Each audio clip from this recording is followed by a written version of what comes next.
This is the Tokyo About 23 Sneaker Channel. Tokyo About 23 Sneaker Channel です。毎日アップするので、毎日見てください。Every single day I'm bringing you content from Tokyo, Japan about sneaker releases, upcoming sneaker news, and sneaker reviews. And today what we're going to be looking at today is an Ultra Boost 2.0 City Pack, which had previously dropped, but they're expanding that City Pack to include Tokyo, Shanghai, and Seoul.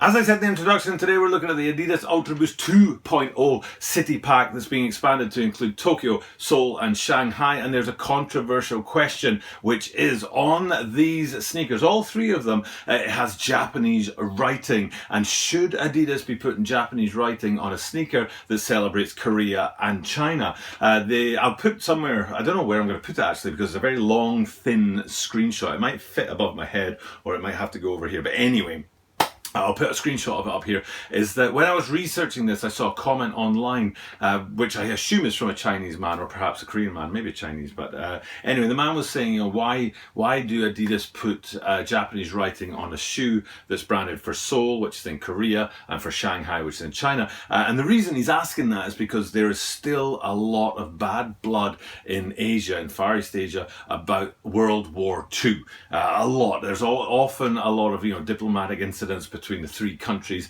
Japan saying that they've paid their reparations, they've paid the price for whatever they did in the war, and Korea and China saying no, you should still be a bit more humble, shall we say, or still be a bit more reflective about what has gone on and what has gone on in the past. So having this Japanese writing on a Korean and a Chinese shoe, this man online was saying is insulting, and I'm here to bring you my perspective on that and also to have a quick look at the three shoes that are coming from the Adidas brand real soon. But before that, this is a YouTube channel and YouTubers always ask you to do that precious thing at the start of a video, which is to subscribe to their channel. So if you haven't yet subscribed to my channel, please do click the subscribe button down below. And as I am here in Japan, I do slip into Japanese at the start of my videos and say Toroku onegaishimasu. Mada Toroku shite nai kata wa zehi Toroku o yoroshiku onegaishimasu. Okay, so let's have a look at this.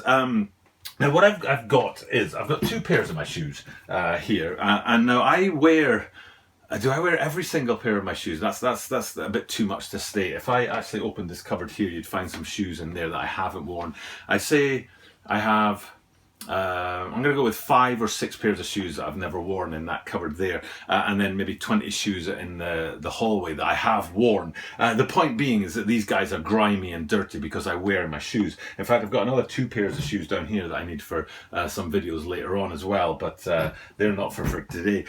So apologies for these guys being grimy, but they reflect something and a particular thing about the shoes. So what I'm going to do is I'm going to talk about that Japanese writing on the upcoming Ultra Boost City Pack 2.0 restock, and then explain to you why I don't think people in China and Korea need to be offended about the fact that that writing is on the shoe. But there's a but. So what I hopefully have done up here is I've zoomed in on the toe box of one of the shoes, and what you should be able to see is some writing in there. I don't know if you can discern the writing on there, but I'm pretty sure, I definitely will have zoomed in so you can see the Japanese in there, but I think there's also English, German and French. And I'm holding my NMD R1s, one of my oldest Boost shoes, and you can tell it's really old by the colouring. I mean the Boost, I don't know how easy it is for you to see the Boost on there, but it definitely isn't white anymore, that's for sure. And the reason I chose this shoe out of that is hopefully, I don't know how visible this is going to be to you guys here, but hopefully what you'll be able to see right there is some writing, and the writing says the brand with the 3 stripes, Die Weltmarken mit den 3 Streifen, I don't know 3 in German, La Marque what was it, under trois bandes, and then San Storipno Brando. So there's 3 pieces of writing there on the bottom of this shoe, and that in order is English, German, French and Japanese. Now I don't know why they have French and Japanese on there, to be honest. English, you know, is considered the international language really, of the world. Apologies to Spanish speakers out there who also cover a large part of the planet. And German, Adidas is a German company. If you don't know this, ADIDAS stands for Adi Dassler. He was the founder of Adidas, Adolf Dassler, and his nickname was Adi Dassler, and Adidas is how his name came around. So German and English I kind of get being on there. Not really sure why they have the Japanese and the French on there, but they do. But these shoes have nothing to do with the pack that's coming up. From the restock, if you like, of that City Pack with the Tokyo, Seoul and Shanghai sneakers in there. But the reason why I'm highlighting this, and I can highlight it again actually on the pull tab here, there it says stripes, and then around here it's got the German part going on there. And if I pick up my other pair, these are NMDR 2s. These are just a kickabout pair of shoes that I've worn. I actually really like these very much. And it still has that, you know, that branding or writing on the sole there. But I'm more interested in the pull tag at the back here. And you can see the Japanese writing on the pull tag there. And that there is French writing there. This was actually one of my biggest criticisms of this particular piece of fabric is I bought a Japanese pack of NMDR 1 triple blacks. And I was expecting it to have the Japanese writing on the pull tag at the back there, but it didn't. It just had like that rotation of German, French, English, Japanese, German, French, English, Japanese, and the pair I happened to get didn't have the Japanese back there, which I thought was a bit of a letdown. I thought, why not just have the Japanese only on there if it's a Japanese pack? But anyway, the point being, I don't think Korean and Chinese people out there should be so offended about there being Japanese on the upper of these sneakers, because it's standard branding. It's not something special. Now, recently in America, there was that controversial Air Max 1. Gosh, I've forgotten the name of it, but it was to do with the congressional flag, or the original American flag with the circle of stars instead of the rows of stars in there. Is it Betsy Ross? Ooh, maybe it's Betsy Ross. And that was cancelled, blah, blah, blah. Hopefully I've put a link to that video up here somewhere if I've remembered to, because I did a video about that and about the discussion surrounding that shoe being cancelled.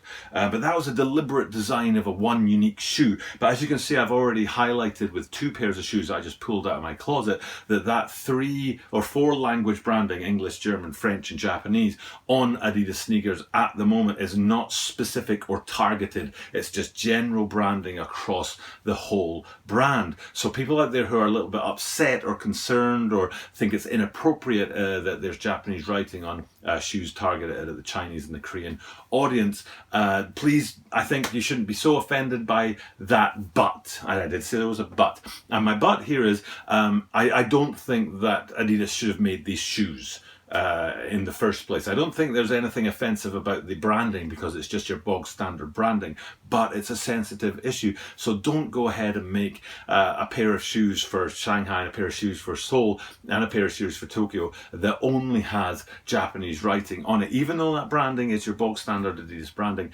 I think you have to be a bit sensitive to how people feel and the people's emotions, which are somewhat justified. You know, if they have relatives who did pass away in the war, and there is still that, you know, feeling and emotion around it. It's a little bit insensitive, I think, of Adidas to make this particular shoe. So I don't have a problem with the branding. Let me be absolutely clear about that this branding that is bog standard, not only on the bottom of some of the shoes, but also on the pull tags at the back. But I just don't think it was a very sensitive idea to have that bog standard branding and then go ahead with a shoe in Seoul and a shoe in Shanghai. So I think that's where the mistake comes in from Adidas, in my humble opinion. If you disagree, feel free to tell me in the comments down below. I do appreciate people who engage in conversation with me on my channel. That being said, let's just have a quick look at these 3 shoes. There are 3 of them. The Tokyo one is a sort of white variant, and you can see across the toe box of that you've got that very strong branding all the way through the prime knit there. And really it's on the tongue that you see the major element of branding for the city, TKY, Tokyo on the tongue there. And then if you have a look at the Shanghai ones, there's a lot of gold in there, and I wonder if they went with that gold thing. Is it something that plays well in China or polls well in China? So there's a bit of a gold emphasis on there as well. And I think a bit of colour in that boost, which is something I think is a bit delayed UltraBoost sneakers. I think they missed the peak when that would have actually been a wow factor, and now it's not so much of a wow factor anymore. But yes, the Shanghai one's in there, the sort of black upper with a gold hint on there, and then you've got the sole ones, and you see the sole ones with the tongue in there. It's got that red sort of tongue with the black writing on there, and again the boost is coloured on these guys, and there's a bit of red in there as well to sort of give distinction between the three shoes. They are kind of neat looking shoes, but I think they're a bit too much for me. I don't like that all that branding across the toe box and in the prime knit there. I think it's a little bit too much, regardless of the political sort of fallout for that. But they are kind of nice looking shoes, and I'm sure that some people out there will be interested in getting a hold of them. I just, Shanghai, Tokyo and Seoul. I remember the, oh gosh, come on now, the Nike, was it On Air pack, was it? There were 6 sneakers in there. Paris, New York, Tokyo, Seoul, Shanghai. What was the other one? I can't remember what the other one was. I wonder if it will come back to me. But I do remember some of them sat. So I'm wondering if these will sit as well, if that whole sort of city vibe thing isn't actually going to produce the sales that they're kind of hoping for, especially if 2 out of the 3 cities are a little bit irritated with the branding there on the toe box. But we'll have to just wait and see. I wonder what that 6th on-air one was. Tokyo, Shanghai, Paris, New York, London. And Seoul, that's right, London, yay, my memory's not as bad as I thought it was. Okay, it's time for me to check off. Thank you for checking it today. I'm coming back with an interesting video tomorrow because I'm going to be cleaning up a pair of shoes with an ADIDAS product that's supposedly going to get the prime knit nice and fresh on top of one of my pairs of shoes. So definitely check it tomorrow to see me cleaning up that pair of shoes and see if the product works as well as said. For now though, it's time for me to check off and say what I do at the end of every single video, which is that you can guarantee you'll see me tomorrow.